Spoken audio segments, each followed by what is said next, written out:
Plataforma entre bancada tolo Kemane Kaburas Unidade Nacional Timor-Roang, junto Frente Revolucionário Timor-Leste Independente, Fretilin, no Partido Libertação Popular PLP e o Parlamento Nacional, metindo mandato oitavo governo remata.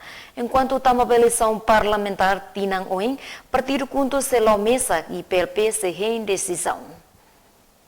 Questão neha tuhusi sefi bancada kuntu deputada Olinda Guterres Baestel tersaneha parlamento. Nia dehan konaba eleição parlamentar kuntu hanesan partido fong nebehetan kadira 5 ha parlamento sira hakarak lau mesak. Kuntu hanesan partido nebe fong partido fong nebeheta kadira 5, portanto ami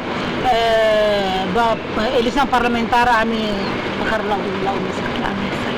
Quando mananti ano iheta na cadeira mas italo sabe atu coligação OCSN masih dene metione todo 2023. Preparação kuntu ba eleição parlamentar tinan rehun rua nulo resentolo ne máximo tamba uluk sedau hetan kadera mus sira prepara dia kona. Nunde mus sefi bancada PLP Cornelio Gama LCT hateten plataforma na fating meeting kona ba eleição parlamentar ne hamutu kalai direitu bancada idaidak nian.